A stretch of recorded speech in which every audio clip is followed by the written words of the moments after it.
दोस्तों आज के हमारे गेस्ट हैं मिस्टर विजय मंत्री जी। विजय जी पिछले 30 साल से भी ज्यादा Indian stock market, equity market, investments इससे जुड़े हुए हैं। अपने क्लाइंट्स को काफी एडवाइस करते हैं, कंसल्टेंसी देते हैं, सर्विसेज देते हैं। आज हम इनसे सीखने वाले हैं कि जो अभी मार्केट के हालात हैं, जो कि बहुत ही फेयरफुल एक माहौल बना हुआ है वॉर की वजह से। और वॉर को भी अगर मैं साइड में रखूं तो पिछले 18 महीने से 2 साल अगर हम देखें तो इंडियन स्टॉक मार्केट से एक हद तक लोगों का ना भरोसा उठ रहा है। एसआईपी से भरोसा उठ रहा है, बहुत सारी चीजें हो रही हैं। और सबसे बड़ी बात यह कि विजय मंत्री जी ये सारी चीजें देख चुके हैं। जो 2008 का फाइनेंशियल कोलैप्स हुआ था, कोविड हुआ था, उससे पहले भी जो चीजें हुई हैं वो बुल साइकिल, बेयर साइकिल सारी देख चुके हैं। इतना बड़ा एक्सपीरियंस आज आपके सामने इस छोटे से कॉन्वर्सेशन में कोशिश करेंगे कि डेटा के साथ कुछ शेयर करें। Vijay ji, thank you so so much अपना समय देने के लिए। आज संडे मॉर्निंग है और हम आपसे बात कर रहे हैं, उसके लिए थैंक यू सो मच। धन्यवाद राहुल जी और आपके चैनल पे मुझे बुलाने के लिए, क्योंकि मालूम है आप बहुत ही अच्छा काम कर रहे हैं। मैंने आपके वीडियोस देखे हैं बहुत सारे। आपके व्यूअरशिप बहुत अच्छा है और आप अच्छे अच्छे स्पीकर को लाते हैं, अच्छे अच्छे मतलब एक्सपर्ट्स को लाते हैं, ताकि जो आपके व्यूअर्स उनको बहुत बड़ा फायदा मिले। तो मैं अपने आप बहुत बड़ा सौभाग्य समझता हूँ कि आपके चैनल पे आने का मुझे मौका मिले। नहीं sir, thank you so much. मैं I am really blessed to have you. तो आज हम जो विजय जी बात करना चाह रहे हैं ना कि जो मार्केट गिर रहा है, ठीक है, उससे डर लगता है, नेचुरल है, हमारे पोर्टफोलियोज नेगेटिव हो जाते हैं। और कहीं ना कहीं लगता है कि यार अब एसआईपीज में मतलब मुझे भरोसा टूट रहा है ना। तो मैं इससे चालू करना चाहूंगा कि क्या वास्तव में कोई चिंता की बात है? क्या हमारे वॉर जो चल रहा है अभी उससे हमारे फंडामेंटल्स जो होते हैं, हम कहते हैं ना हमारी जो मार्केट की अर्निंग्स हैं, कंपनीज की अर्निंग्स हैं, इन सब पे कोई बड़ा खतरा मंडरा रहा है, या फिर this shall too pass at some point in time? देखिए, आपका पॉइंट वैलिड है कि हमने ऐसी क्राइसिस और इससे भी खराब क्राइसिस पास्ट में भी देखी है। 2020 के अंदर कोविड हुआ था। तब लगेगा कि इंसान बचेगा कि नहीं बचेगा, मार्केट तो भूल जाइए।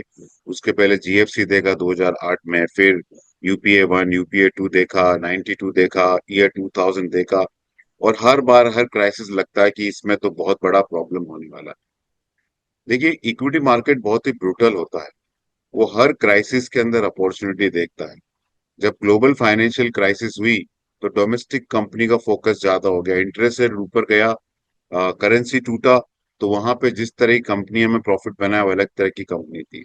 सिमिलरली ये 2020 के अंदर जब कोविड आया तो health care stock, IT stock बहुत चले थे, क्योंकि सारी दुनिया बंद हो गई थी। हॉस्पिटल बहुत चले थे। तो ये अपॉर्चुनिटी है। अब ये वार वाला सिचुएशन है। और कोई भी वार आप हिस्ट्री में देख लीजिए, वी कॉल इट 100 ईयर्स वार, जो चला था एक्चुअली वो 100 ईयर तक पोजीशन लेके खड़े थे। बट एक्चुअल वार बहुत शॉर्ट पीरियड का होता है। तो ये वार ऑफ एट्रिशन चलेगा। मुझे लगता नहीं अ, कोई बड़ा डैमेज यहाँ से कुछ बड़ा होने वाला है। और ये जैसे यूक्रेन रशिया क्राइसिस हो गया, अभी वो वार खत्म हुआ क्या हमको पता नहीं है, लेकिन market has come back to normal. लेकिन हमको ये देखना है कि वार के बाद क्या होगा, वार के बाद वर्ल्ड कैसा दिखेगा। और अगर आप देखो पिछले 3-4 सालों में क्या हो गया, जैसे आपने सही बोला, पहले यूक्रेन रशिया क्राइसिस हो गया, उसके बाद ट्रम्प वाला मैटर हो गया, ट्रम्प टैरिफ हो गया, उसके बाद एआई वाला मैटर हो गया, और अभी ईरान इजराइल और यूएस वाला एक्सिस वाला वार हो गया। तो ये 3-4 प्रॉब्लम एक साथ 18-20 महीने के अंदर अपने ऊपर आई है। और दूसरा, इंडिया का वैल्यूएशन भी ऊपर चला गया। इंडिया के पास कोई एआई स्टोरी ऐसा लग रहा नहीं था है करके। तो सारी चीजों की वजह से, but India is not a one pony market, is a much broader market. तो क्या होगा अभी देखिए, वर्ल्ड का क्या होगा, बहुत जबरदस्त इंटरेस्टिंग चीज होने वाली वर्ल्ड के अंदर। अभी हम gas crisis, oil crisis, energy crisis से गुजर रहे हैं छोटे छोटे लेवल पे। तो आने वाले पीरियड में हर कंट्री क्या करेगी कि अपनी एनर्जी सिक्योरिटी करेगी, क्योंकि बिना एनर्जी कोई इंडस्ट्री चल नहीं सकता, कोई हाउस होल्ड चल नहीं सकता। तो रिन्यूएबल एनर्जी, न्यूक्लियर एनर्जी, इनके ऊपर जबरदस्त फोकस किया जाएगा, पॉइंट नंबर 1। पॉइंट नंबर 2, जो अभी हो रहा है उसकी वजह से हर कंट्री अपना डिफेंस मजबूत करने वाली है। तो डिफेंस के ऊपर बहुत बड़ी स्पेंडिंग होने वाली है। नंबर 3 बहुत इंटरेस्टिंग है कि जब भी वार होता है, वार is great for economy, war is great for equity market. Because जो डिस्ट्रक्शन होता है उसके बाद जो कंस्ट्रक्शन होता है, तो उसके अंदर इंडिया बहुत बड़ा रोल प्ले करने वाला है, क्योंकि रोड बनने वाली है, पाइप्स डलने वाले हैं, बहुत सारी चीजें होने वाली अक्रॉस द ग्लोब। और वहां पे इंडियंस की डिमांड जबरदस्त रहने वाली है। जैसे आप देखिए रशिया यूक्रेन क्राइसिस हुई ना, वार हुआ, उसके अंदर रशिया के करीब करीब 12 लाख सोल्जर्स कम सिटीजन या तो मर गए या मिसिंग है, या कुछ उनकी बॉडी म्यूटिलेट हुई है, कुछ तो हुआ है। तो रशिया ने 72,000 इंडियंस वहां पे काम करने की, रशिया अलोन में 72,000। और this demand is going to go up, क्योंकि कोई भी यूरो जोन में ले लो, जापान में ले लो, आप जीसीसी के अंदर ले लो, कहीं भी आपके पास वर्क फोर्स नहीं है। तो आज थोड़ी क्राइसिस डेफिनेटली हमको लग रही है, लेकिन जब हम किसी क्राइसिस के अंदर होते हैं ना, तो वही हम देखते रहते हैं, उसके बाहर हम देख नहीं पाते हैं। तो आप हमारा विजन सबका टनल विजन हो जाता है, क्योंकि एक नॉर्मल ह्यूमन साइकोलॉजी है कि अगर फियर दिख रहा है तो फर्स्ट अपना रिएक्शन होता है सर्वाइवल इंस्टिंक्ट वाला, कि we flight before we fight. तो मुझे लगता है दौर भी पास हो जाएगा। और इस दौर के बाद आज देखिए इंडिया का सिचुएशन क्या है। हम विश्व गुरु नहीं हुए चलो, लेकिन विश्व के प्यारे तो हो गए। आज हमारा इजराइल से अच्छा रिलेशनशिप है, ईरान से अच्छा रिलेशनशिप है, सऊदी से अच्छा रिलेशनशिप है, कतार से, कुवैत से, जापान से, पूरा यूरोजोन से बहुत अच्छा रिलेशनशिप है। अपना रिलेशनशिप कहीं खराब है तो खाली पाकिस्तान से खराब है हमारा रिलेशनशिप। चाइना से भी थोड़ा ठीक हो गया है। और हमारा रिलेशनशिप यूएस से हॉट एंड कोल्ड है, और वो भी एक पर्सनैलिटी की वजह से। पीपल टू पीपल नहीं है, नेशन टू नेशन नहीं है, इकोनॉमी टू इकोनॉमी नहीं है, but because of one person. So आज पूरी दुनिया के अंदर India is emerging as a trustworthy partner. तो मेरे हिसाब से इन्वेस्टर को बड़ा पिक्चर देखना चाहिए। और ये अपॉर्चुनिटी निफ्टी 22,000 का आपको नहीं मिलने वाला है। मैं आपको एक छोटा डेटा शेयर करता हूँ। आज निफ्टी का ईपीएस 1143 है, तो 20 का पी मल्टीपल पे निफ्टी है। अगर मैं 10 से 12% अर्निंग भी एज्यूम करूँ ना, तो अगले साल निफ्टी का पी मल्टीपल, अगर निफ्टी में कुछ नहीं बढ़ा हुआ ना, 18 का हो जाएगा, उसके बाद 16 का हो जाएगा, और उसके बाद 13 का हो जाएगा। 13 का निफ्टी पी मल्टीपल ये 2001 के अंदर दिखा था। उसके बाद कभी निफ्टी का पी मल्टीपल वो लेवल पे दिखा नहीं है। तो मुझे लगता है आपको बहुत बड़ी अपॉर्चुनिटी है। लेकिन इक्विटी फिक्स डिपॉजिट नहीं है कि आपको लीनियर ग्रोथ देगी, ये कभी नहीं होगा। तो आप ये नहीं बोल सकते कि मेरे को एक दिन भी मेरा पोर्टफोलियो नीचे नहीं जाना चाहिए, लेकिन गेन भी अच्छा होना चाहिए। तो आप ये डिमांड नहीं कर सकते कि वो कोई बैट्समैन टिका तो रहे चतेश्वर पुजारा की तरह, लेकिन हिट करे अभिषेक शर्मा की तरह। तो वो दोनों एक बैट्समैन के लिए पॉसिबल नहीं है राहुल जी। तो ये इन्वेस्टर को जरूर ध्यान रखना चाहिए। नहीं, ये काफी आपने एक फ्रेश पर्सपेक्टिव दिया था। ये जो पॉइंट आपने बोला ना विजय जी, कि जब डिस्ट्रक्शन होता है वॉर की वजह से, उसके बाद जब रिकंस्ट्रक्शन होता है तो उसमें भारत के लिए अपॉर्चुनिटीज काफी निकल के आती हैं। और आपने एक बहुत बढ़िया डेटा पॉइंट जो रशिया वाला शेयर किया है, काफी एक इंटरेस्टिंग है। तो विजय जी, फिर मेरा ये क्वेश्चन है कि चलिए, अगर मैं इस बात को, आप इस पर्सपेक्टिव को ध्यान में रखता हूं कि भाई टेम्प्रोरी मार्केट्स गिरते हैं तो घबराने जैसी कोई बात नहीं है, अपन क्यों डर के भागे मार्केट से, ये तो एक अच्छी अपॉर्चुनिटी है। तो मेरा इससे ना थोड़ा एक जुड़ा हुआ जो सवाल है कि क्या आप मार्केट को अभी बॉटम में देख रहे हैं? क्या आपको लग रहा है कि भाई जितना एक इम्पैक्ट मार्केट पे होना था, क्योंकि वॉर अभी भी चल रहा है और 18 19 20 दिन, कितने दिन, 22 दिन हो गए हैं शायद चलते, 28 फरवरी से चालू हुआ था, तो क्या एक तरह का बॉटम बन गया है मार्केट में ब्रॉड इंडेक्स लेवल पे जैसे निफ्टी पे, या आपको लगता है कि नहीं नहीं, अभी अपन 5% 10% के फॉल को और रूल आउट नहीं कर सकते हैं? ये देखिए 5% 10% फॉल आउट तो मार्केट किसी भी लेवल पे हो सकता है। यहाँ से 23,000 से मार्केट 25 जाके वापस 23 आ सकता है। ये इसका फीचर, ये बग नहीं है, ये मार्केट का फीचर है। 5-10 आप देखो, हर साल टॉप एंड बॉटम के बीच में 15% का मिनिमम गैप मार्केट के अंदर रहता है, तो वो तो होएगा ही। लेकिन सवाल ये उठता है कि वैल्यू क्या दिख रही है। देखिए, unlike any other asset category, equity is the most predictable asset category. वो क्यों मोस्ट प्रिडिक्टेबल असेट कैटेगरी है? कि जैसे आज आपका ईपीएस 1143 है निफ्टी का, तो पी मल्टीपल 20 हो गया। अगले साल 12% अर्निंग बढ़ा, तो मेरा ईपीएस 1300 के ऊपर चला जाएगा, फिर 1500 के ऊपर चला जाएगा। तो जब ईपीएस बढ़ता जाता है और मार्केट उसी लेवल पे रहता है, तो पी मल्टीपल नीचे आता रहता है। तो मार्केट आपको बहुत अट्रैक्टिव लगता है। जैसे आपको एक इलस्ट्रेशन दूं, आपके पास 5 करोड़ का फ्लैट है।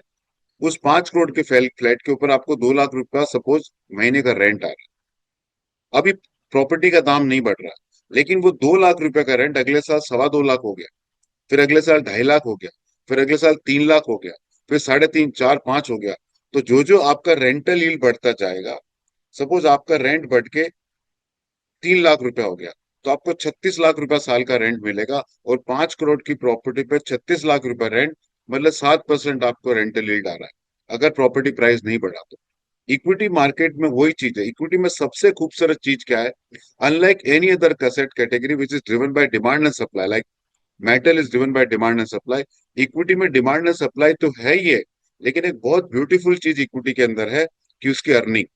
और अर्निंग कहाँ से आती है? अर्निंग आती है कंपनियों के मुनाफे से। और कंपनियों का मुनाफा कहाँ से आता है? कंपनियों की बिकवाली से आता है, कंपनी की सेल्स आती है। और कंपनी की सेल्स कहाँ से आती है? हम जब सब लोग कंज्यूम करते हैं, और हम कंज्यूम करते हैं, इंडिया की जीडीपी बढ़ती है। तो अगर इंडिया का जीडीपी बढ़ रहा है, तो एक कंपनियों का मुनाफा बढ़ेगा, और कंपनियों का मुनाफा बढ़ेगा तो कंपनी की अर्निंग पर शेयर बढ़ेगी। और अर्निंग पर शेयर बढ़ेगी तो दो ही चीज होगी, या तो मार्केट ऊपर जाएगा या मार्केट अट्रैक्टिव होता जाएगा। अगर मैं लॉन्ग टर्म इन्वेस्टर हूं, तो मैं नहीं चाहता हूं कि मार्केट ऊपर जावे, मैं चाहता हूं कि मार्केट अट्रैक्टिव रहे मेरे लिए, तो मेरे लिए बहुत अच्छा रहेगा। आपका आप म्यूट पे हैं, राहुल जी। सॉरी, मैं म्यूट पे चला गया था।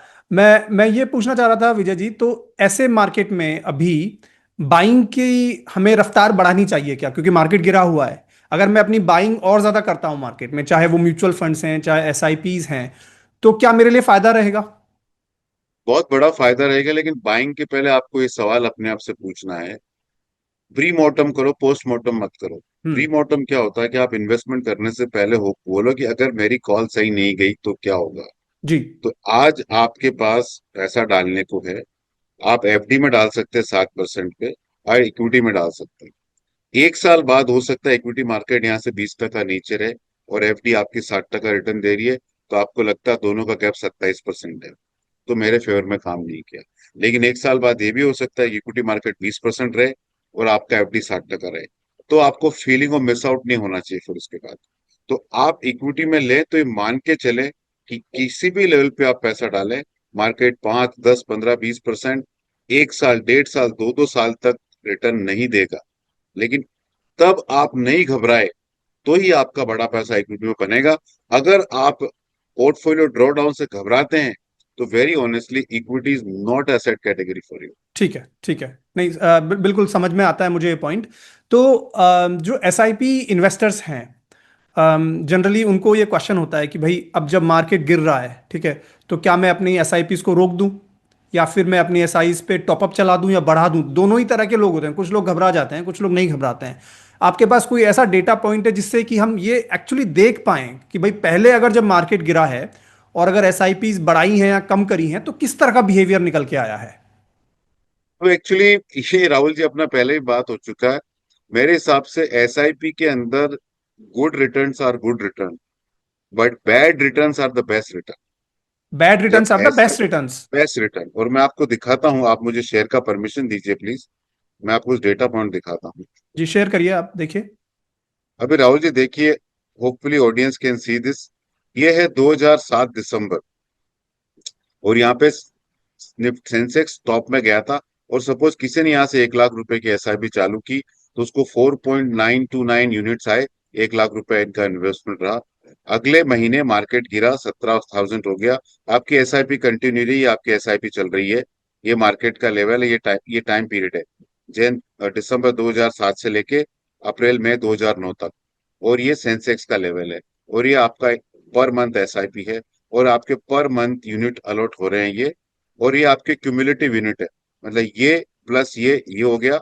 उसके बाद ये यूनिट है, और अगले महीने के ये यूनिट आ गए, तो आपके 16 यूनिट हो गए। और ये आपका टोटल इन्वेस्टमेंट है, 1 लाख, 2 लाख, 3 लाख, 4 लाख, 5 लाख, 6 लाख हिसाब से। और ये उस पोर्टफोलियो का वैल्यू है, मतलब number of units multiply by Sensex level. तो 1 महीने बाद आपने देखा कि आपका 2 लाख रुपया घट के 1,86,000 रुपया हो गया, आपको 6.5% का नुकसान है। ये नुकसान चलता रहा, इतना नुकसान हो गया है आपका कि नवंबर 2008 में आपका 12 लाख रुपया डाला हुआ 7,71,000 हो गया। आपके पोर्टफोलियो पे एब्सोल्यूट अमाउंट में 4 लाख के ऊपर नुकसान है, और 35% आपका पोर्टफोलियो नीचे है। लेकिन आप घबराए नहीं, आप एसआईपी करते रहे कंटिन्यूस बेसिस पे। तो आपने देखा कि अप्रैल 2009 तक आते आते आपका 17 लाख रुपया फिर भी 15.5 है, आपको 9% के आसपास नुकसान है। लेकिन एक महीने बाद अप्रैल 2009 के अंदर जब सेंसेक्स 11,000 से 14,000 बढ़ गया, तो आपका 18 लाख रुपया सीधा 20 लाख हो गया, और यहाँ 4-5 लाख रुपए का जंप आया सीधा आपके पोर्टफोलियो में, और आप पैसे में हो गए। और इसका रीजन ये देखो, यहाँ पे देखो आप कि यहाँ पे अगर मैं यहाँ पे देखूं कि जब सेंसेक्स 20,000 था तो मेरे को 4.929 यूनिट्स आए। उसके बाद सेंसेक्स यहाँ गिर के हो गया 8829, तो सेंसेक्स 50% के ऊपर गिरा। लेकिन मेरे जो नंबर ऑफ यूनिट्स है वो 4.929 से 11 यूनिट आ गए। तो मतलब मार्केट 50% के ऊपर गिरा, लेकिन मेरा ये नंबर ऑफ यूनिट्स 100% के ऊपर चले गए। ये फेज देखिए, जब 10,000 के नीचे मार्केट था उस टाइम, तो आपके number of units buying double हो गया। मार्केट 50% नीचे है, लेकिन number of units buying double हो गया। और ये ग्रेट एक्यूमुलेशन फेज है। इन यूनिट एक्यूमुलेशन की वजह से आपका रिटर्न का जर्नी बहुत फास्ट हो गया।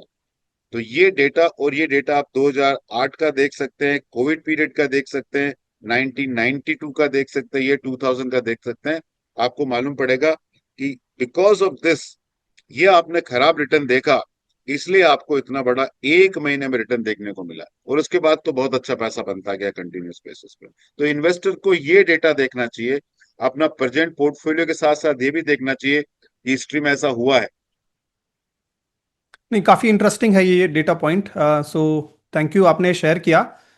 ये एक्चुअल डेटा है सेंसेक्स का। मैं अपने व्यूअर्स को बताना चाहूंगा कि ये सेंसेक्स का ही डेटा है। ठीक कहा ना मैंने विजय जी? सेंसेक्स का डेटा है ना? एकदम एकदम सेंसेक्स का फर्स्ट ऑफ एवरी मंथ का डेटा लिया मैंने। अच्छा, बहुत बढ़िया, बहुत सुंदर। तो इससे तो फिर मुझे ये समझ में आया कि गिरते हुए मार्केट में अगर हम अपनी इन्वेस्टमेंट कुछ और ना करें तो इन्वेस्टमेंट जारी रखें और इंतजार करें कि भाई मार्केट कब ऊपर जाएगा, क्योंकि जब मार्केट ऊपर जाएगा तो मेरे जितने भी लॉसेस मुझे दिख रहे थे वो एक्चुअल में लॉसेस दिखेंगे नहीं, हट जाएंगे, क्योंकि मैंने लॉस बुक नहीं किया है। मैं हमेशा अपने व्यूअर्स को यही कहता हूं कि भाई a loss is not a loss until you actually book it. मतलब है ही नहीं वो लॉस। एकदम सही बोला।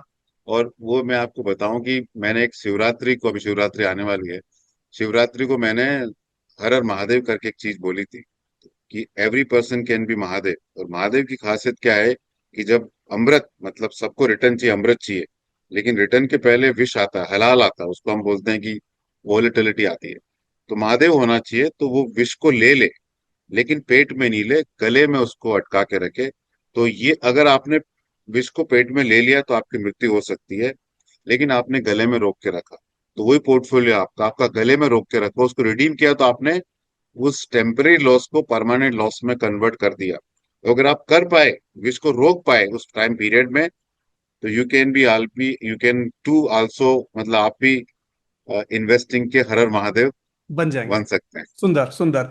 तो विजय जी, अब ऐसे मार्केट में फिर मैं आपसे ये समझना चाहूंगा, मैं इससे पहले कि गोल्ड पे डिस्कशन करूं, सिल्वर पे भी थोड़ा अगर समय मिलेगा तो अपन कोशिश करेंगे थोड़ा सा एक डिस्कशन करें कि इस मार्केट में, इक्विटी मार्केट में अभी आपके हिसाब से कौन सी थीम्स या सेक्टर्स ऐसे हैं जो काफी अच्छा मौका दे रहे हैं, जिनका वैल्यूएशन भी कम है और जिसमें मार्केट जब रिकवर होना चालू होगा तो ऐसा लगता है कि भाई इसमें बाउंस बैक, इस पर्टिकुलर सेक्टर में या थीम में बाउंस बैक आने के चांसेस काफी स्ट्रांग है?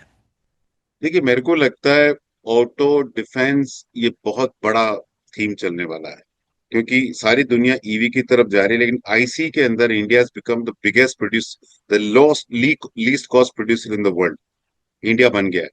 अभी वर्ल्ड क्या कर रहा है कि जैसे चाइना रेयर अर्थ को वेपनाइज कर रहा है, हम्म। यूएस इस ईरान वार के बाद, लैटिन अमेरिका ऑयल उसके पूरे कंट्रोल में है, और जीसीसी भी बहुत कंट्रोल में आ जाएगा। तो US is going to use oil as a weaponization tool to counter China. तो इस सिचुएशन के अंदर कहाँ इमरजेंस होने वाला, तो मुझे लगता है न्यूक्लियर पावर, कोल, एनर्जी, मैन्युफैक्चरिंग, ये सारा बहुत बड़ा थीम आने वाला है। और उसके साथ साथ हेल्थ केयर इंडिया में परमानेंट थीम रहने वाला 20 साल तक, क्योंकि आज भी इंडिया के अंदर 60 साल के ऊपर 12 से 14 करोड़ लोग हैं। That is outing 20 to 30% population of USA. और हमारी लाइफ स्टाइल ठीक नहीं हो रही है। अगर आप इंडिया का इकोनॉमिक सर्वे के डेटा देखो राहुल जी, तो 2005 में टोटल पैकेज फूड का कंजम्पशन इंडिया में $1 बिलियन के नीचे था, और वो आज 38 बिलियन डॉलर हो गया पैकेज फूड का कंजम्पशन। और जब पैकेज फूड का कंजम्पशन बढ़ता है तो हमको मालूम है बीमारियां फैलती है। तो ये थीम बनने वाली है। और डिफेंस बहुत मजबूत थीम बन के होने वाला है, लेकिन डिफेंस को आप डायरेक्टली प्ले नहीं करें, आप मैन्युफैक्चरिंग के थ्रू प्ले करें। मैन्युफैक्चरिंग, क्योंकि इंडिया वर्ल्ड का लीडिंग मैन्युफैक्चर होने वाला है। इस एनर्जी क्राइसिस के बाद तो और भी बड़ा होने वाला है, क्योंकि इंडस्ट्री चलाने के लिए आपको एनर्जी चाहिए, आपको पावर चाहिए। आज दुनिया में 3-4 कंट्री ऐसी है जो बड़ी क्वांटिटी में पावर प्रोड्यूस कर सकती है। तो मुझे लगता है मैन्युफैक्चरिंग, ऑटोज, डिफेंस, बीएफएसआई, इन और हेल्थ केयर, इन सब में बहुत बड़ा थीम चलने वाला है। लेकिन डिफेंस, ऑटो आप डायरेक्टली पार्टिसिपेट नहीं करें, आप मैन्युफैक्चरिंग के थ्रू पार्टिसिपेट करें। हेल्थ केयर आप डायरेक्टली पार्टिसिपेट कर सकते हैं। और थोड़े पीरियड के बाद राहुल जी, मुझे लगता है कि स्मॉल एंड मिड कैप में भी अपॉर्चुनिटी आने वाली, अभी नहीं बोल रहा हूं मैं, लेकिन वहां भी अपॉर्चुनिटी आने वाली है। आपको मालूम है, पिछले वीडियो में हमने बात की तो मैंने बोला small and mid cap avoid करना चाहिए। अभी थोड़ा वो फ्रोथ वाला पीरियड चला गया है, वैल्यूएशन धीरे धीरे उसके अंदर इमर्ज होने वाला है। और बहुत इंटरेस्टिंग, अभी थोड़े दिनों में आपको आईटी के अंदर अपॉर्चुनिटी दिखना चालू हो जाएगी। जब सारी दुनिया जिस सेक्टर को नेग्लेक्ट कर रही है, आपको उसको देखना पड़ेगा। जी जी। आपने विजय जी ये जो चीज बोली ना, मैन्युफैक्चरिंग के थ्रू प्ले करें ऑटो को और डिफेंस को, है ना? तो आपका मतलब क्या है कि मैन्युफैक्चरिंग म्यूचुअल फंड्स जो होते हैं उनके वाया जाएं डायरेक्टली, या कि मतलब ऑटो वाले ईटीएफ्स या उनको इग्नोर करें, ऐसा कहना चाह रहे हैं आप? हाँ, जैसे आप डिफेंस में देखो, total number of stock to owns are only 10, हाँ। पूरा डिफेंस इंडेक्स में। ऑटो में इसमें बहुत एंसिलरी मिला के 20-30 कंपनियां टोटल होती है। हम्म। वो चॉइस फंड मैनेजर को दीजिए, तो वो ज्यादा अच्छा रहेगा मेरे हिसाब से। ओके। अच्छा। तो डिफेंस बहुत अच्छा, मुझे लगता है 20 साल का मेगा थीम है डिफेंस आज की हम्म। तारीख। बिकॉज आज जो वर्ल्ड को शॉक मिला है, तो दे नीड, और अगर डिफेंस चलाने के लिए, ऑटो चलाने के लिए आपको टेक्नोलॉजी की बहुत जरूरत पड़ेगी, चीप टेक्नोलॉजी की जरूरत पड़ेगी। वो India will supply in abundance. आपको आपको लेबर वर्कफोर्स चाहिएगा। तो मुझे लगता है सारे सेक्टर इंडिया के बहुत अच्छा प्ले करने वाले हैं। तो मुझे लगता है थीम पे आपको थोड़ा ध्यान देना चाहिए। आपके पोर्टफोलियो मेरे हिसाब से 20% के आसपास थीमेटिक फंड आपके पोर्टफोलियो में होनी चाहिए। जी जी। तो मैन्युफैक्चरिंग म्यूचुअल फंड्स की अगर मैं थोड़ा सा एक क्विकली एक मिनट में अपन डिस्कशन करें, और शायद मैं अपने व्यूअर्स के लिए अगर समय मिला तो या तो एक फॉलो अप डिस्कशन हम लोग मैन्युफैक्चरिंग थीम पे भी कर सकते हैं कि भाई मैन्युफैक्चरिंग में म्यूचुअल फंड्स किस तरह के होते हैं। बट विजय जी, क्या अगर कुछ ऐसे म्यूचुअल फंड्स हैं डायरेक्टली जो थीमेटिक हैं, जो मैन्युफैक्चरिंग थीम में मुझे एक्सपोजर दिलाते हैं, तो उनमें मैं क्या चीज़ देखूं? अगर मुझे कोई एक दो चीज़ आप बताएं कि भाई आप मैन्युफैक्चरिंग म्यूचुअल फंड्स अगर सेलेक्ट करते हैं तो क्या दो तीन चीजें होंगी जो मुझे देखनी चाहिए?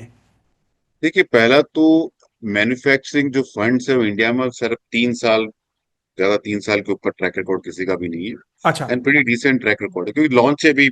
जब जब सरकार ने पीएलआई पे बड़े लेवल पे काम करना चालू किया, तो उसके बाद ये सारे प्रोडक्ट बाजार के अंदर आए। तो उनका ट्रैक रिकॉर्ड लिमिटेड है, लेकिन फिर भी डिसेंट ट्रैक रिकॉर्ड है। आपको ये देखना है कि फंड हाउस पीछे कौन है उसके। अगर अच्छा फंड हाउस है with sound practices, investment practices, तो उस फंड हाउसेस के आप फंड देख सकते हैं। दूसरा, आप ये भी देख सकते हैं कि बहुत इंटरेस्टिंग, अगर जो मैन्युफैक्चरिंग फंड के अंदर स्टॉक्स है, क्या वो फंड हाउस उन स्टॉक को अपने नॉर्मल पोर्टफोलियो में ओवरवेट कैरी करता है कि नहीं करता है। जैसे कोई फंड हाउस बोलता है कि मैं ऑटो फंड लॉन्च कर रहा हूं, तो पहले देखना चाहिए कि एग्जिस्टिंग पोर्टफोलियो में are they overweight on auto. अगर ऑटो में ओवरवेट नहीं है, तो किस लॉजिक पे ऑटो फंड लॉन्च कर रहे जी हैं? ओवरवेट है तभी उनको ऑटो अच्छा लग रहा है ना। तो आपको ये देखना है कि मैन्युफैक्चरिंग फंड है, तो जो मैन्युफैक्चरिंग के अंदर आपके जो स्टॉक्स है जो आप ले रखे हैं बड़ी क्वांटिटी में या बड़ा वेटेज है, are the same weightage stocks उनका आपका एग्जिस्टिंग फ्लेक्सी में, लार्ज कैप में, mid and small cap, depend on the fund, वहाँ आपका ओवरवेट है कि नहीं। अगर वहाँ ओवरवेट है, तो आपका दोनों मैचिंग हो रहा है, वरना ओके। थोड़ा कॉन्ट्राडिक्शन होता है। तो पहले देखिए फंड हाउस कौन सा है, अच्छा फंड हाउस है, उसके बाद देखिए कि ये हो रहा है कि नहीं हो रहा, उसके बेसिस पे आप कॉल लें। ये बढ़िया, ये पॉइंट मुझे नहीं मालूम था विजय जी कि ये जो कॉम्प्लीमेंट्री एक जो लॉजिक है कि भाई मैन्युफैक्चरिंग फंड में जो टॉप स्टॉक्स देख लो 5 या 10, उनका हाईएस्ट वेटेज होगा, टॉप 10 है तो। और ये देखो कि और उनकी सेम म्यूचुअल फंड हाउस के फ्लेक्सी कैप या जो भी उनके और फंड्स हैं, उनमें उनका क्या वेटेज है, उनमें क्या इग्नोर करा है कि नहीं करा ये है। राहुल जी, आप हमेशा के लिए अपने व्यूअर्स को बता दीजिए, जब भी कोई थीमेटिक फंड देखें, थीमेटिक फंड लॉन्च हो रहा है किसी फंड हाउस का, या कोई फंड हाउस किसी थीम पे ज्यादा फोकस कर रहा है, तो पहले देखें कि क्या उसके एग्जिस्टिंग नॉर्मल म्यूचुअल फंड में, flexi, large, mid cap, small में इस थीम का ओवरवेट है कि नहीं है। अगर वो ओवरवेट है तो it is coming out of conviction. अगर ओवरवेट नहीं है, it is just a marketing tool. ठीक है, समझा। बहुत बढ़िया, बहुत बढ़िया। नहीं, अच्छे से क्लियर हुआ। तो इस पूरी इक्विटी डिस्कशन का अगर मैं समराइज करूं तो ये समराइज कुछ पॉइंट्स में आप मुझे बताइए विजय जी, मैंने समराइज ठीक से किया है कि नहीं। पहला तो है कि इस मार्केट में घबराएं नहीं अपन, पहली चीज। दूसरी बात है कि एसआईपीज अगर हम कर रहे हैं तो कंटिन्यू करें उनको। बंद करने का कोई लॉजिक समझ में मुझे तो नहीं आ रहा है अभी।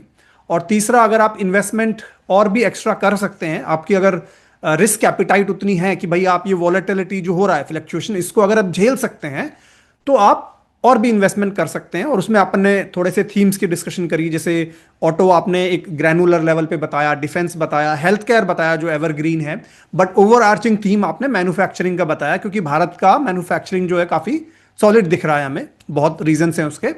और ये सारा एक डिस्कशन इससे निकल के अपने को आता है, जो कि काफी मुझे लगा कि टू द पॉइंट है। मैं काफी इससे रेजोनेट कर पा रहा हूँ एज ए इन्वेस्टर खुद भी। मैंने अपनी एसआईपीज बढ़ाई हैं पिछले 4 में, इनफैक्ट मैंने दिसंबर से ही बढ़ाना चालू किया था, क्योंकि मुझे वॉर का तो कोई एंकलिंग था ही नहीं कि भाई वॉर आने वाला है। तो मुझे ये था कि भाई जब 18 महीने हो गए हैं, मार्केट रिटर्न नहीं दे रहा है, तो अब अपना समय आ गया है कि आप स्मॉल स्मॉल कैप में, हो सकता है मैंने थोड़ी जल्दबाजी कर दी हो, क्योंकि वो अब देखने में समझ में आ रहा है कि भाई थोड़ा जल्द, लेकिन फिर भी मुझे लगता है दिसंबर, जनवरी, फरवरी, मार्च से मेरा ऑलमोस्ट 2x 3x मैंने अपना खुद का पर्सनल इन्वेस्टमेंट किया है, which I am very happy with. And मुझे लगता है आगे आने वाले 4 6 महीने में भी मेरा ये रहेगा कि भाई अच्छा मौका है। अब मैं आपसे ये सीखना चाहता हूं कि गोल्ड, पहले बेसिक से चालू करूंगा कि जनरली लोगों की ये मान्यता होती है कि भाई जब वॉर होता है, कोई जियोपॉलिटिकल सिचुएशन होती है, तो भाई गोल्ड की प्राइस आइडियली बढ़नी चाहिए। लेकिन गोल्ड को हमने पिछले कुछ दिनों में देखा है कि गोल्ड डिक्लाइन हुआ है इनफैक्ट। मतलब शायद कल तक 144 से 145 तक गोल्ड आ गया था। तो आपके हिसाब से क्या रीजन रहा है कि गोल्ड में डिक्लाइन क्यों हो रहा है? और इसका आप आगे कैसे देख रहे हैं कि वॉर के वजह से क्या इंपैक्ट गोल्ड में दिखेगा आगे, और या फिर जनरली गोल्ड का आगे क्या ट्रेंड रहने वाला है? देखिए, कुछ होता है नेचुरल कंस्ट्रक्ट होते हैं, कुछ होते हैं मैन मेड कंस्ट्रक्ट। तो मैन मेड कंस्ट्रक्ट क्या है कि gold is hedge against inflation, gold is hedge against geopolitics. ये मैन मेड कंस्ट्रक्शन है, क्योंकि आपने 20 साल 30 साल ये डेटा देखा तो आपको लगता है ये होने वाला है। मैं आपको सिर्फ 1992 का गल्फ वार की सिचुएशन बताता हूँ। जी। 1992 में गल्फ वार हुआ था, आफ्टर सेकेंड वर्ल्ड वार के बाद बहुत बड़ा वॉर था। गोल्ड प्राइसेस में कुछ भी मूवमेंट नहीं है, कुछ मूवमेंट नहीं है। 1999 में इंडिया कारगिल हुआ, गोल्ड प्राइस में कुछ भी मूवमेंट नहीं आया। ये तो मैन मेड कंस्ट्रक्ट है। अभी क्या आपको बताऊं क्यों गोल्ड का प्राइस पहले बहुत बढ़ा, और क्यों अभी 18% गोल्ड नीचे है टॉप से, और क्यों सिल्वर 38% नीचे है टॉप से। उसका कारण बताता हूं कि रशिया यूक्रेन क्राइसिस के टाइम काफी, पर्टिकुलरली यूएस ने रशियन असेट को फ्रीज करने की कोशिश की। उसका सेकंड डिग्री इफेक्ट क्या हो गया कि सारी कंट्रीज, यूरोजोन, जापान, चाइना, वो सरप्लस कंट्रीज थी एज फार वो एक्सपोर्ट करती थी, और जो सेविंग्स होती थी वो यूएस डॉलर के अंदर डालती थी। तो यूएस का भी काम हो रहा था, यूएस उनसे माल खरीदता था, और वो माल से वो लोग पैसा बना के यूएस का डेट खरीदते थे। यूएस के लिए बहुत अच्छा चल रहा था। जब ये रशियन असेट फ्रीज करने की बात आई तो सारे वर्ल्ड के सेंट्रल बैंक ने सोचा कि हम पूरा पैसा, और बहुत बड़ा पैसा, बड़ा रिस्क, एक यूएस डॉलर और US debt was a hedge against anything, मतलब it was a global currency. लेकिन 2022 में उसके ऊपर क्वेश्चन मार्क आ गए, तो सारे सेंट्रल बैंक ने अपनी गोल्ड की बाइंग, बिकॉज और करेंसी थी नहीं, बिटकॉइंस वो ट्रस्ट कर नहीं सकते थे, तो गोल्ड की बाइंग सब सेंट्रल बैंक ने चालू कर दी। और कितना चालू किया आपको बताता हूँ। 2019 के अंदर जो टोटल सेंट्रल बैंक का रिजर्व था, उसमें खाली 13% गोल्ड था, और 26% यूएस डेट था। अभी 2025 में वो 13% गोल्ड से 25-26% गोल्ड हो गया, और यूएस डेट उससे थोड़ा कम हो गया। एक तो ये कारण है। दूसरा कारण है कि जब गोल्ड, तो सॉरी विजय जी, सॉरी मैं इंटरप्ट कर रहा हूं आपको। जो आपने डेटा बताया, ये सारी सेंट्रल बैंक्स का मिला के बताया है? ये सारे सेंट्रल बैंक का मिला के बता रहा हूँ मैं। अच्छा, ओके, सो मतलब सारी वर्ल्ड सेंट्रल वाइड। जो लीडिंग, हाँ, जो लीडिंग सेंट्रल बैंक है 20-25 उनका, दैट मैटर्स, बिकॉज उसके अच्छा, उसके ठीक है, बिना कोई समझा। पॉइंट नहीं। तो वो हाँ, 13% से 26% डबल हो गया 26 ऑलमोस्ट। डबल हो गया। सो बाइंग उनकी जबरदस्त आई ना, तो बाइंग आई तो गोल्ड का दाम बढ़ता रहा।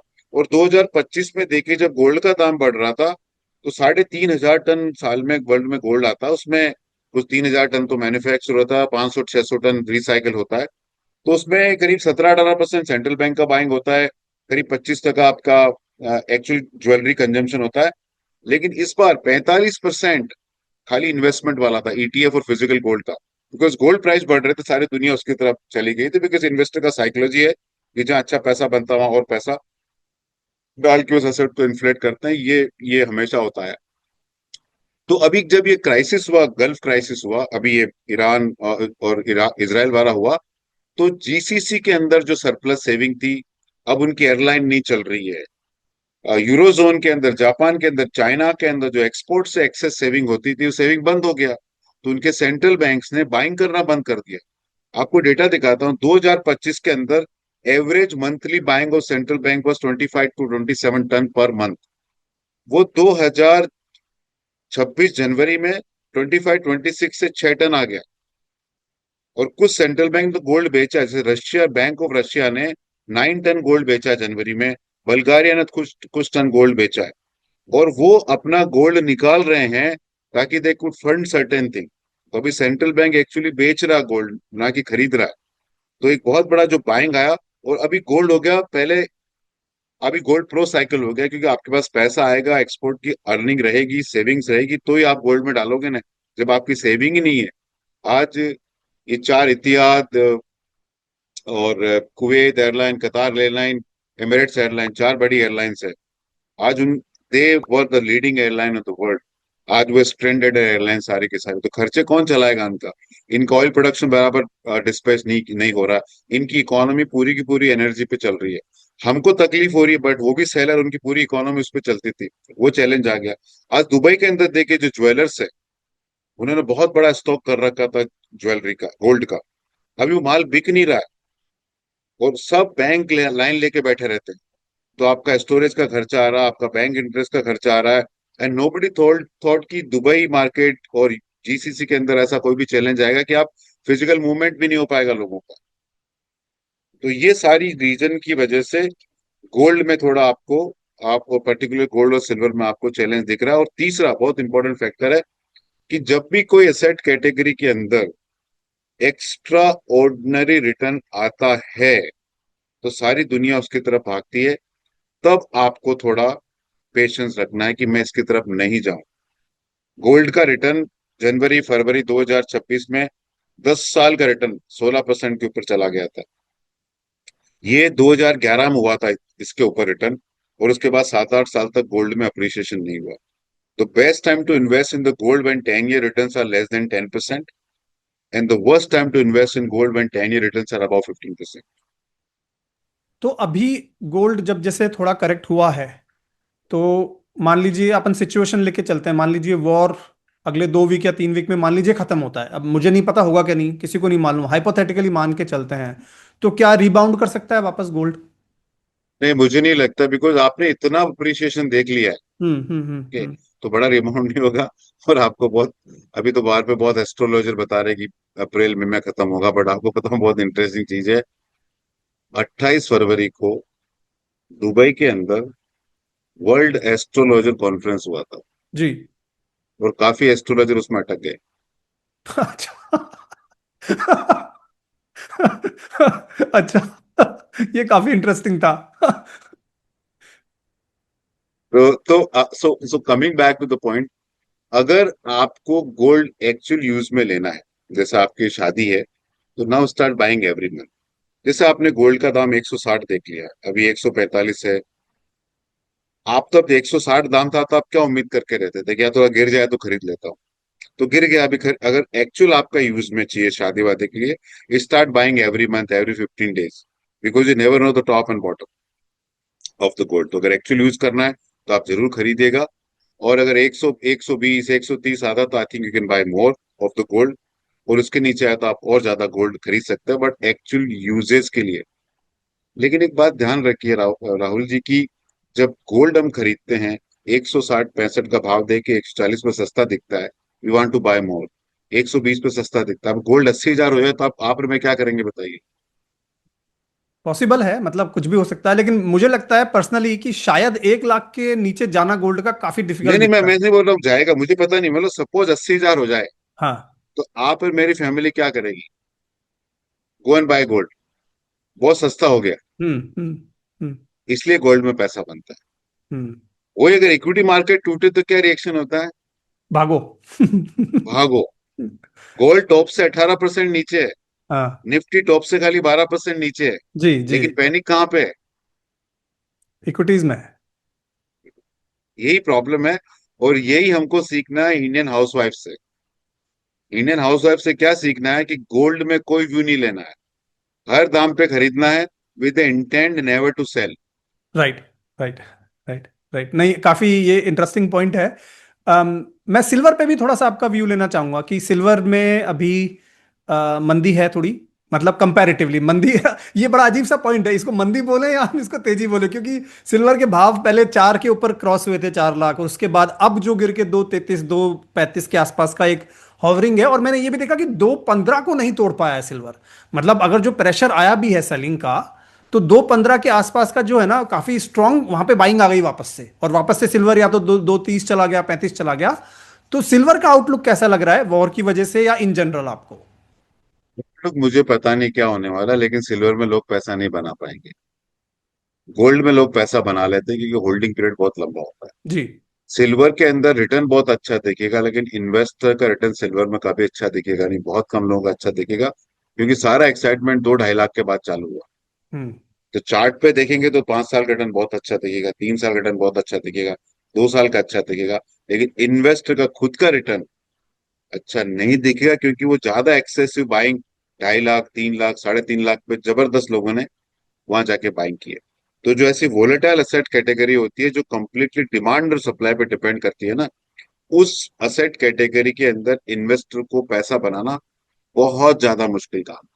तो मेरे हिसाब से सिल्वर से जितना दूर रहे एज ए इन्वेस्टमेंट ऑप्शन, मेरे हिसाब से उतना अच्छा रहेगा, until unless you 20 year view. Okay. ठीक है। ठीक है। ओके। सो हमने इंडियन मार्केट्स की बात करी, गोल्ड की बात करी, सिल्वर की बात करी। एक क्वेश्चन मेरा गोल्ड में ये रहेगा जो मुझे पूछना था विजय जी, कि अगर किसी को इन्वेस्टमेंट पर्पस के लिए गोल्ड में निवेश करना है, तो आप ईटीएफ्स प्रेफर करेंगे, गोल्ड ईटीएफ्स या फिजिकल गोल्ड, और दोनों के प्रोज एंड कॉन्स होते हैं, आपका उस पर क्या व्यू है?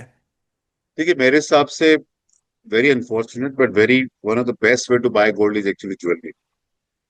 और उसका रीजन बताऊं क्या है? हम कितना भी हम जीएसटी अडल्ट्रेशन सब कर लें, लेकिन ज्वेलरी में रीसेल नहीं होता। जी।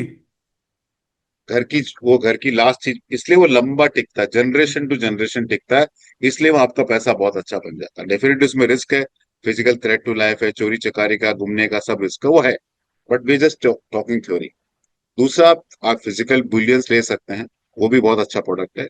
लेकिन मेरे हिसाब से ETF is one of the best product, I tell you for two reason. One is कि जब आप गोल्ड लिया जाता है तो बहू को देने के लिए या बेटी को देने के लिए शादी में दिया जाता है, तो आप लो ना वो फिजिकल जितना ज्वेलरी देना, तो उसके अलावा आपको जो भी गोल्ड देना है ना, जैसे आपको बिटिया को गोल्ड देना, तो बिटिया के नाम पे गोल्ड ईटीएफ में एसआईपी करो और या पैसे डालो, और सेकंड और थर्ड होल्डर पेरेंट्स का नाम लिख लो।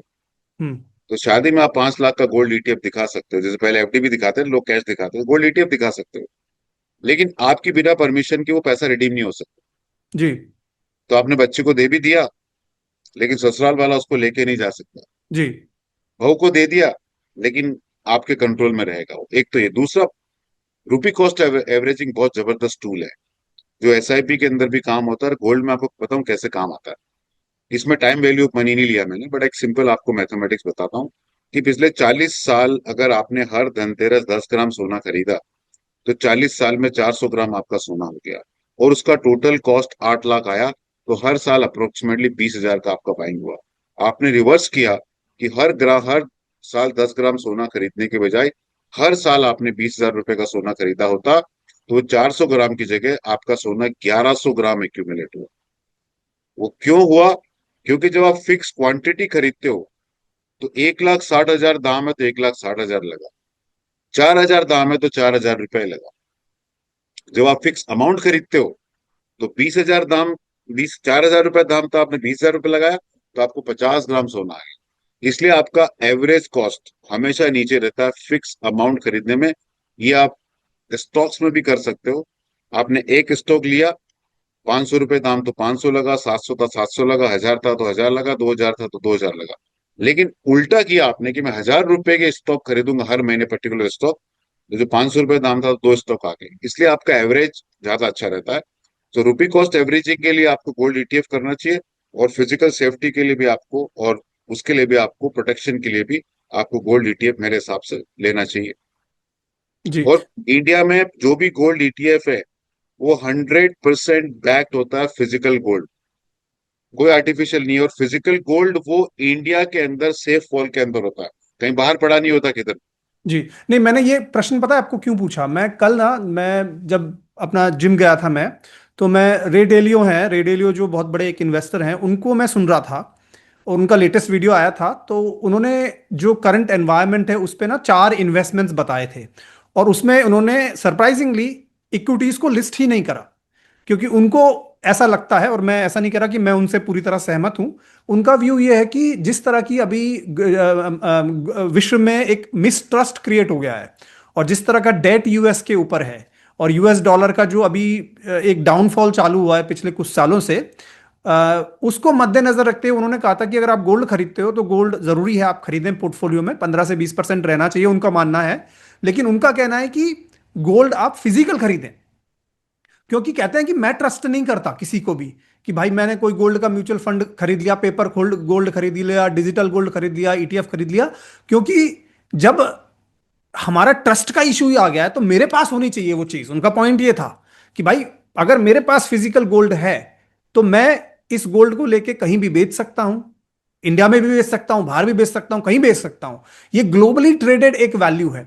और दूसरी बात, मुझे किसी के ऊपर इसमें डिपेंडेंसी नहीं है कि भाई मैंने म्यूचुअल फंड लिया है, अभी म्यूचुअल फंड कंपनी मुझे पैसा देगी तभी वापस। तो काफी एक पैसिमिस्टिक व्यू रहा उनका गोल्ड के लिए। कल ही ये उनके चैनल पे वीडियो आई थी, और मुझे काफी ये फैसिनेटिंग लगा कि भाई इस तरह का भी पर्सपेक्टिव किसी का हो सकता है गोल्ड को लेके, कि इतनी सेफ्टी की तरफ वो जा रहे हैं, इतनी सेफ्टी की तरफ सोच रहे हैं कि अपने पोर्टफोलियो में 15 से 20% गोल्ड रखो, और उसको भी फिजिकल फॉर्म में रखो।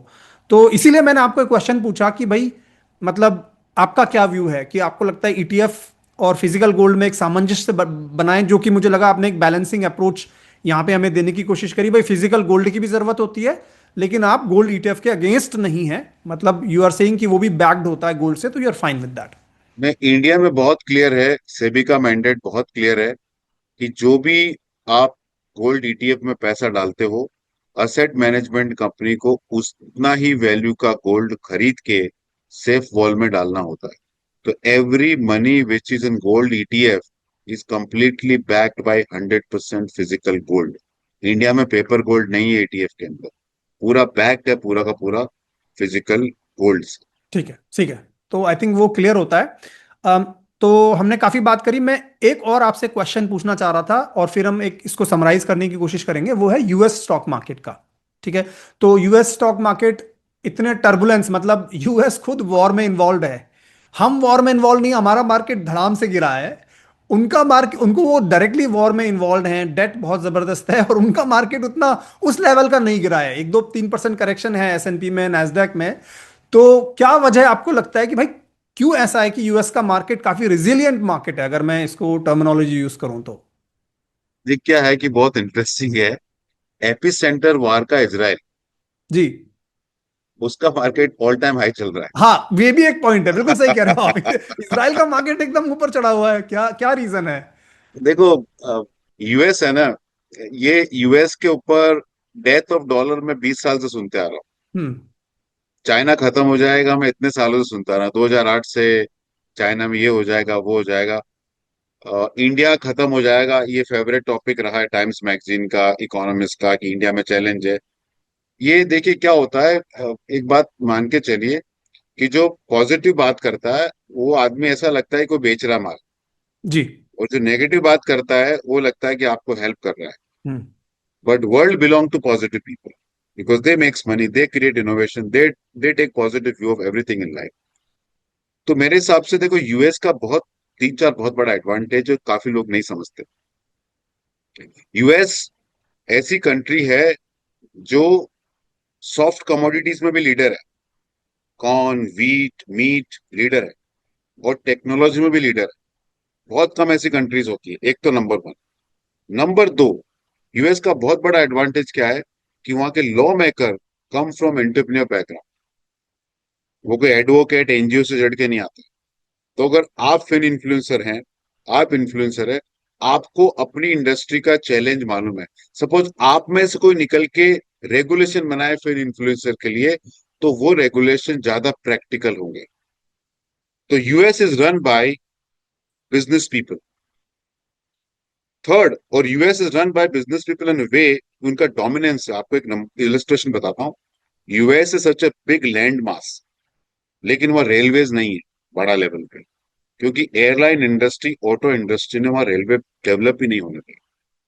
तो that is completely capitalist country. Third, which is very important, अभी भी US attract the best talent from across the globe. सारी दुनिया का बेस्ट टैलेंट वहां पे जाता है। और one of the best software actually even today is build by US. और यूएस ने क्या किया, जो फिजिकल काम है वो सारी कंट्री में बांट दिया, और जो दिमाग वाला काम है वो सारा अपने पास रखा है। आज देखिए एडवर्टीजमेंट कहाँ से हो रहा है, यूट्यूब से हो रहा है। होर्डिंग्स का वैल्यू नहीं रहा आजकल इतना बड़ा। आप और मैं कैसे कनेक्ट कर रहे हैं, कौन रन करता है इसको पीछे से, कौन, आप मैं लैपटॉप पे बैठा हूं, आप लैपटॉप पे बैठे हैं, कौन रन, कौन है, कौन सी मशीन है ये, हम्म। कौन पैसा बना रहा है। जी। तो यूएस, और यूएस क्या करता है, US what US will do, अभी वेनेजुएला का ऑयल ले लिया पूरा का पूरा, तो अपना डेट तो पे करवा लेगा कैसे भी। हाँ हाँ, मुझे भी वही लग रहा है कि जिस तरह का ये अभी माहौल बना के रखे हैं अपना, अपने जो पुराने पाप हैं उनको धोने के लिए दूसरी देशों पे जाके कब्जा करके, एक तरह का वही एक पुराना जो पुराने जमाने में जो होता था ना कि भाई अगर मुझे पावरफुल अगर मैं हूं तो मैं दूसरों का माल छीन के हथिया के अपना घर भर लूंगा। वही मतलब एक तरह से वर्ल्ड वापस उस डायरेक्शन में जा रहा है जो यूएस की जो हरकतें चल रही हैं उस हिसाब से। नहीं, यूएस तो पहले ऐसा करता था, अभी थोड़ा डायरेक्ट हो गया है। खुले में कर रहा है, अभी खुले में आ गया है अभी वो चीज। खुले में कर रहे हाँ हैं, हाँ खुले में कर रहे हैं। हाँ। आपने जो एक पॉइंट बोला ना कि यूएस की जो कंट्री है उसको एंटरप्रेन्योर्स जो बिजनेसमैन हैं वो रन करते हैं। ठीक है। मैं लोगों को ये कहना चाहूंगा कि मैं लंदन 12 साल रह के मैं भारत आ गया, और जो आपने टैलेंट की भी बात करी कि बाहर टैलेंट जा रहा है यूएस की तरफ। मैं जितने भी मेरे मिलने वाले हैं ना विजय जी, मैं सबको अब ये चीज कहने लगा हूं कि अगर आप भारतीय हो, कभी भारतीय रहे हो, भारतीय हो, और आप बाहर गए हो, तो मैं आपके रीजन समझ सकता हूं कि बाहर आपको अच्छी अपॉर्चुनिटीज मिली होगी, हवा पानी मिला होगा वगैरह वगैरह। लेकिन आपकी लाइफ में एक पॉइंट ऐसा आना चाहिए जो मेरी लाइफ में आया है प्रैक्टिकली, कि आप भारत वापस आने की सोचें।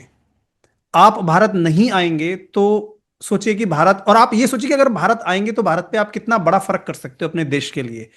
आपको रिटर्न भी देना है, जैसे आप आज मेरे साथ ये पॉडकास्ट कर रहे हैं, ना ही हमारा कोई कमर्शियल लेन देन है, ना ही हमने कोई 1 रुपया किसी को दिया है। एक गुडविल है, एक हमारा एक संबंध है, और सबसे ऊपर है क्या है, हमारे जो व्यूअर्स हैं उनको कुछ समझ में आए, एक आसान भाषा में समझ में आए, और आप जो मतलब इतना एक्सपीरियंस है, आप सोसाइटी को एक तरह से you are giving it back, कि भाई जो मैंने सीखा है मैं अपने हिसाब से मैं अपने लोगों को वापस दूं। मेरा भी थॉट प्रोसेस काफी हद तक उतना ही है।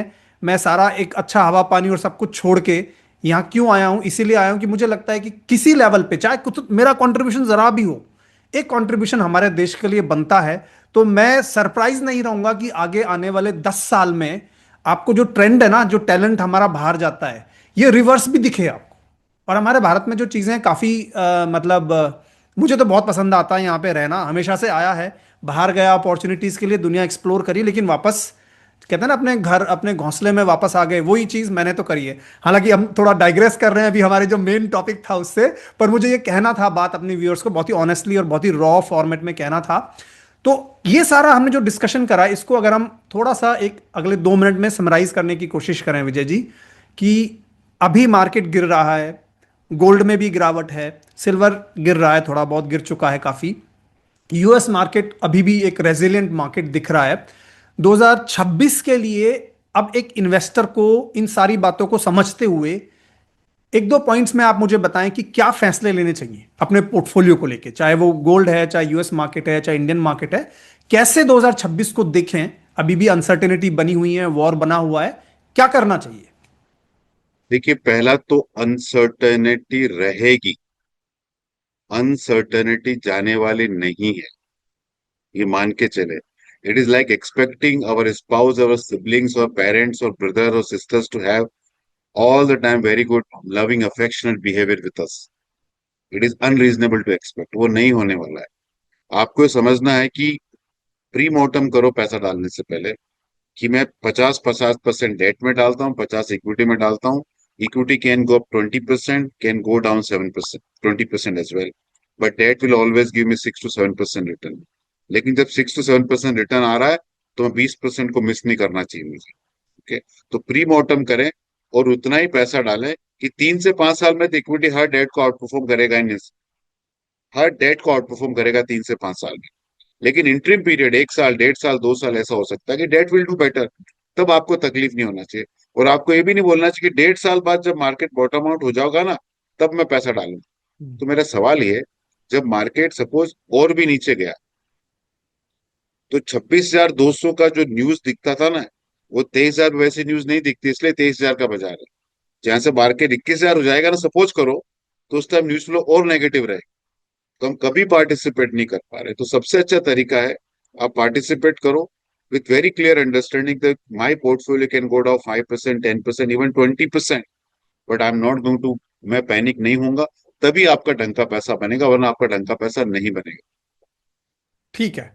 तो बहुत ही अच्छी बात है और मैं उम्मीद करता हूं कि लोगों का अच्छा पैसा बने, लोग खुश रहें अपने पोर्टफोलियो को देखते हुए और इस वॉलेटिलिटी से घबराए नहीं। बस हमारा यही एक मेन एम था। Vijay ji, thank you so so much. मैं रियली बहुत थैंकफुल हूं कि आप आए। आज संडे मॉर्निंग है, 10 बजे हम ये शूट कर रहे हैं। काफ़ी मुझे सीखने को मिला, काफ़ी नई नई पर्सपेक्टिव आपसे मिली और उम्मीद करता हूं कि अगर लोगों को हमारा ये एक कॉन्वर्सेशन पसंद आया होगा तो लाइक्स तो आप करोगे ही। कमेंट्स में विजय जी के लिए थैंक यू लिख दीजिएगा, क्योंकि अपना समय देना, आज कोई भी अपना समय फ्री में किसी के लिए देता नहीं है, लेकिन यहाँ आपके सामने विजय जी ने समय दिया है, कुछ सिखाने की कोशिश करी है। हर कोई इंसान की हर कोई बात सही नहीं होती, कुछ आपको अच्छा लगेगा, कुछ नहीं पसंद आएगा। वो आपके ऊपर है कि आप पॉजिटिवली कैसे इस कॉन्वर्सेशन को लेते हैं। और इसी के साथ मैं आपको थैंक यू बोलना चाहूंगा। फिर मिलेंगे वापस से अपने एक नए गेस्ट के साथ और विजय जी को वापस से आमंत्रित करूंगा। अगर आपके कोई क्वेश्चन है इस पॉडकास्ट को लेते हुए तो आप कमेंट्स में लिखिए। उन क्वेश्चंस के बेस पे हम डिसाइड कर सकते हैं कि जब भी विजय जी को नेक्स्ट टाइम बुलाएंगे तो उनसे कहाँ टारगेटेड हम और स्पेसिफिक थोड़ा डिटेल में क्वेश्चंस करके आपको अच्छा एक इंसाइटफुल कंटेंट बना के दें। फिर मिलेंगे, तब तक के लिए जय हिंद, जय भारत। विजय जी धन्यवाद। धन्यवाद। दोस्तों, अगर आपने अब तक इस चैनल को सब्सक्राइब नहीं किया है तो जोर से सब्सक्राइब बटन पे हिट करें, क्योंकि ऐसा कंटेंट क्रिएट करने के लिए मुझे और मेरी टीम को मोटिवेशन चाहिए। और जब आप सब्सक्राइब करते हो हमें ह्यूज मोटिवेशन मिलता है। और मैं आपसे जल्दी ही मुलाकात करूंगा, तब तक के लिए जय हिंद, जय भारत।